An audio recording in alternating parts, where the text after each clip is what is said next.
ओम शांति। 13 सितंबर 2024 के ईश्वरीय महावाक्य। पहले सुनते हैं मुरली के मुख्य पॉइंट्स। बाबा ने कहा, जैसे उस मिलिट्री में कहते हैं अटेंशन, उन लोगों का अटेंशन माना साइलेंस। ये तुम्हारी है रूहानी मिलिट्री, तो तुमको भी बाप कहते हैं बच्चे अटेंशन, अर्थात एक बाप की याद में रहो। मुख से बोलना पड़ता है, नहीं तो वास्तव में तुम्हें तो बोलने से भी दूर होना चाहिए। तुम्हारा अटेंशन सिर्फ एक बाप की याद पर हो और यह अटेंशन फॉरएवर रखना है। जैसे वह मिलिट्री वाले अंडरग्राउंड हो जाते हैं, ऐसे तुम भी गुप्त हो जाते हो, अर्थात बाप की याद में लीन हो जाते हो। इस याद से ही तुम्हारा कल्याण होना है। फिर बाबा ने कहा, तुम हो लाइट हाउस।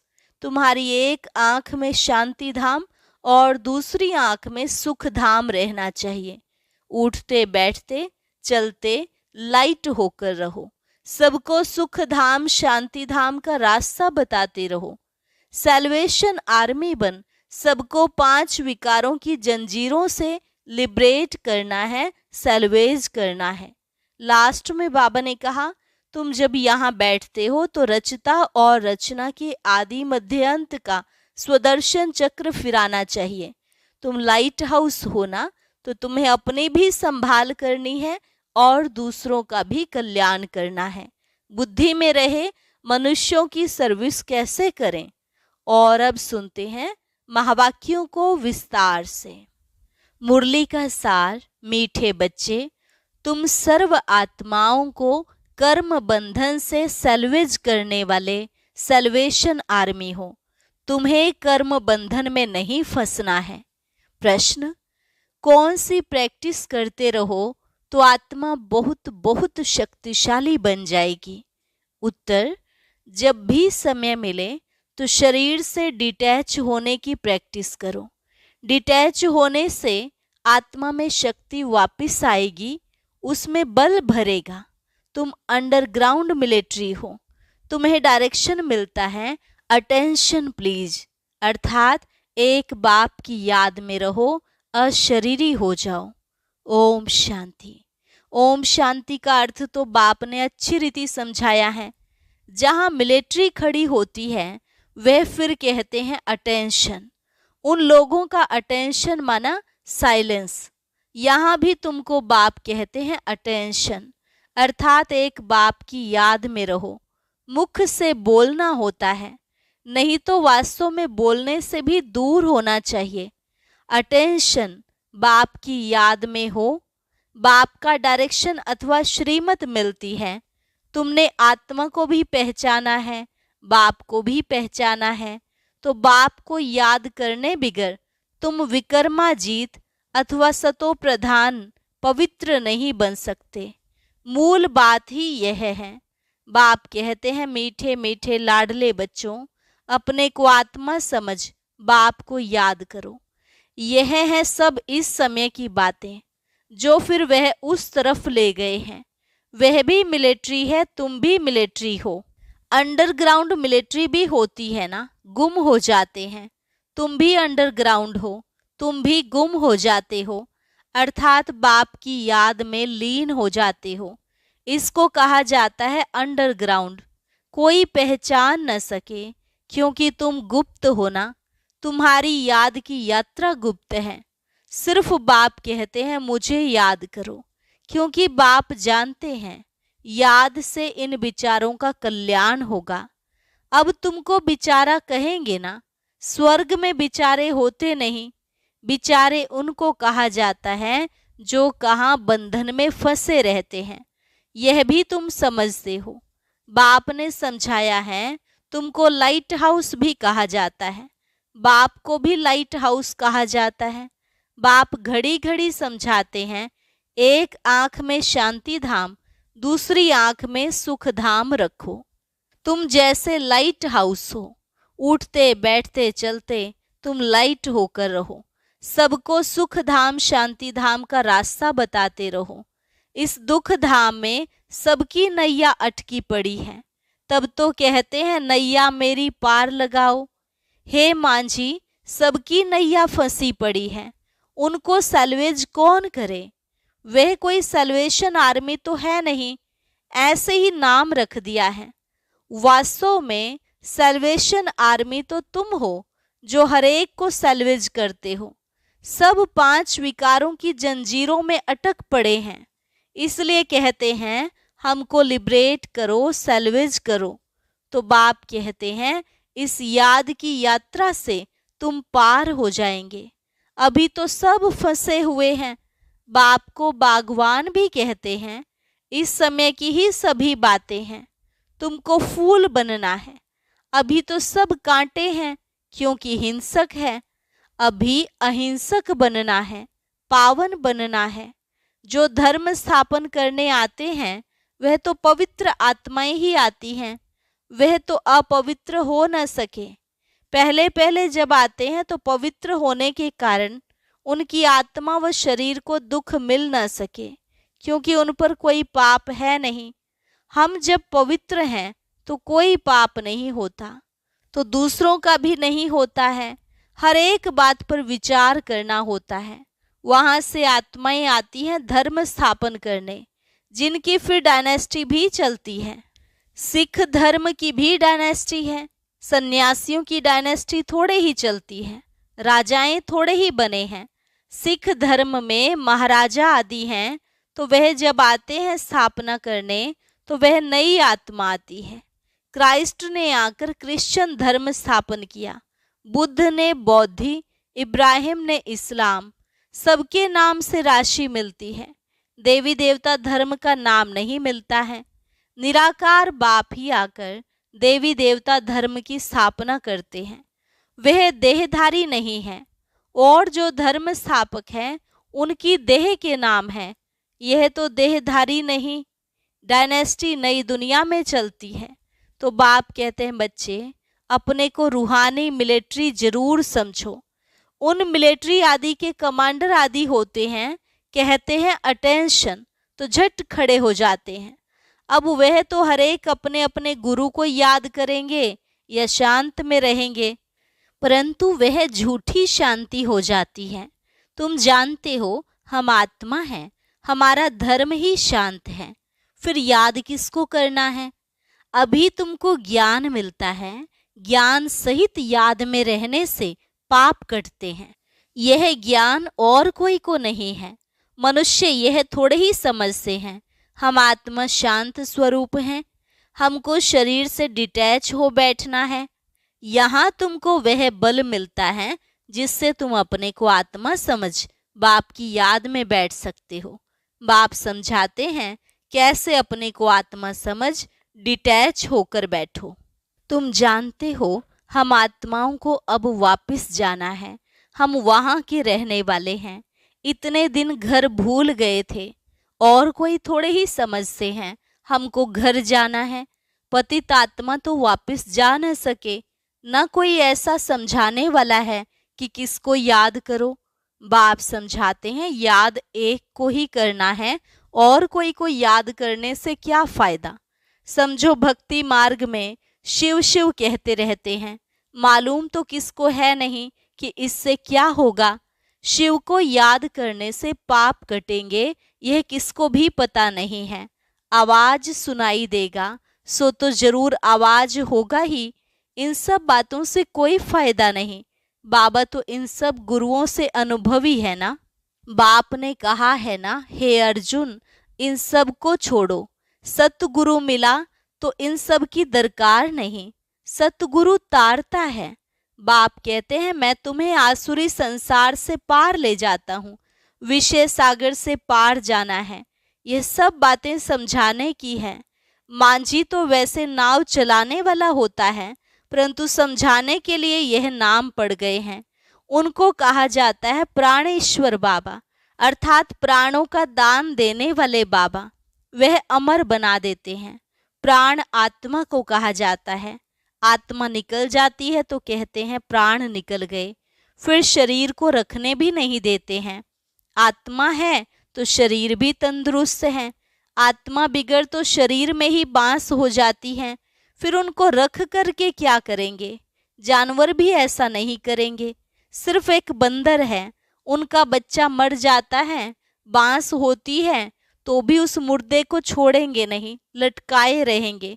वह तो जानवर है, तुम तो मनुष्य हो ना।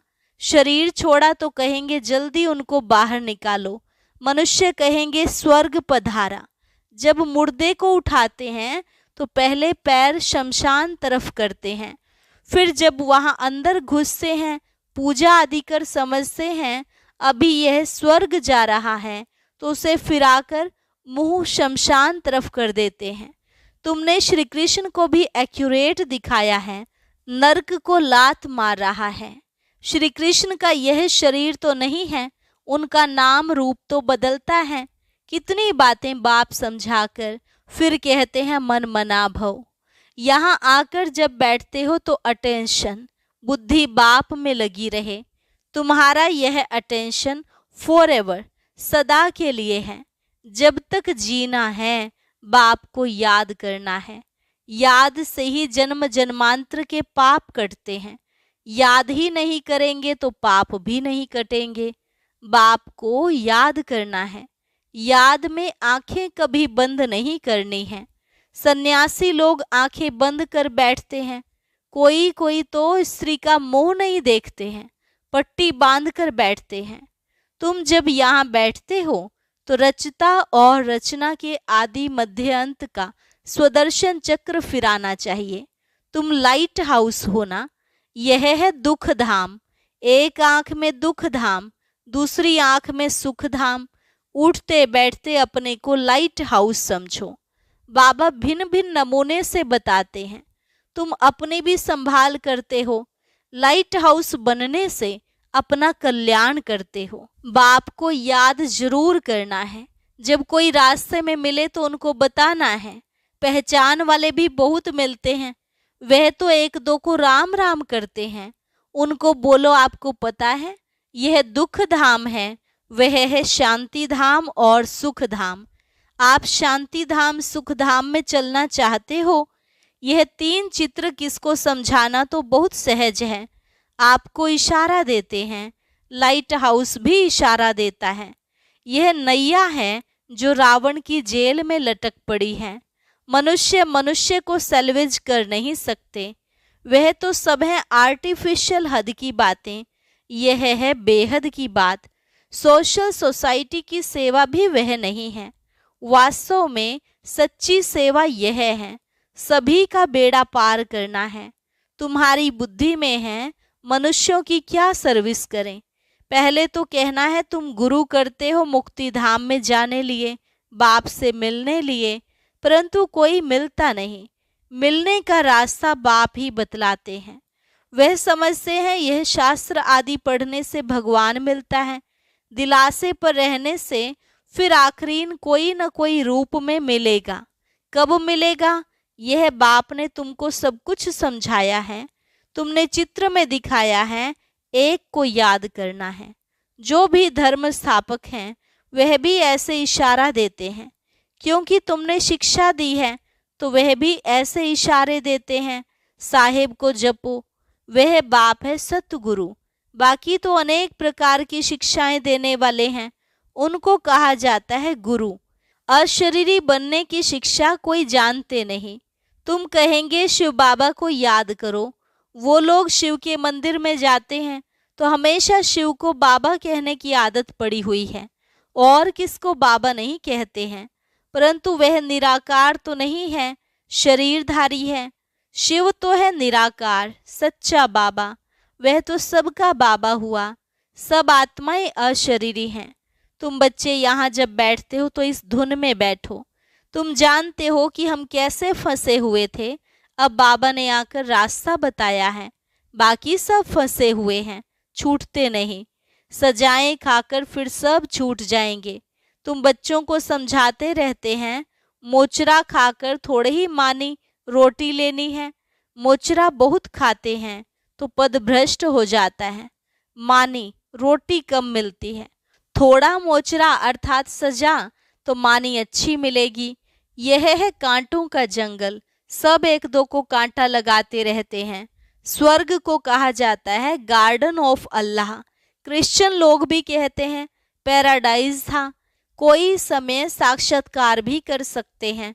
हो सकता है यहाँ के धर्म वाला हो जो फिर अपने धर्म में आ सकते हैं।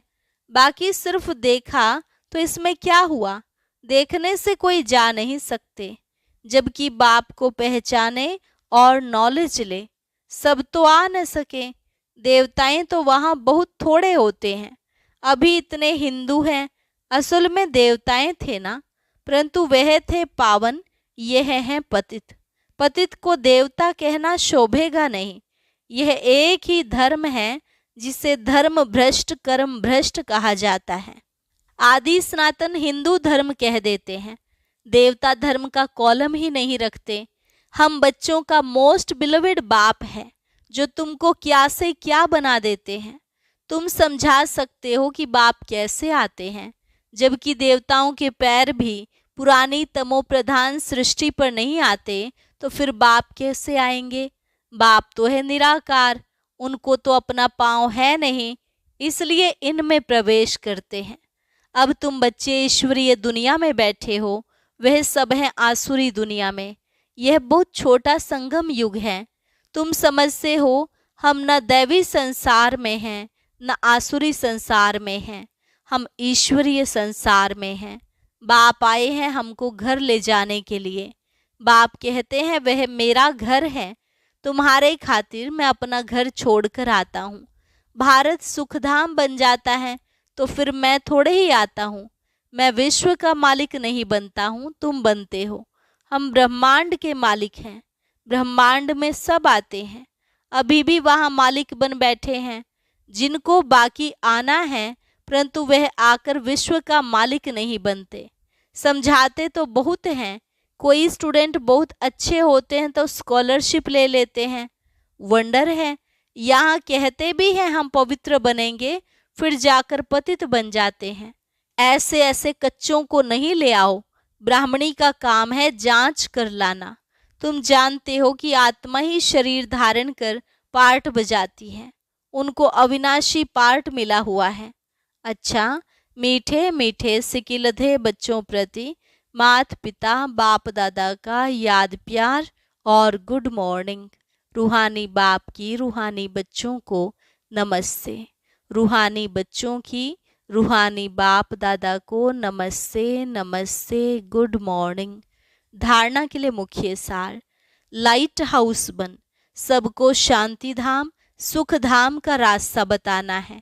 सबकी नैया को दुख धाम से निकालने की सेवा करनी है, अपना भी कल्याण करना है।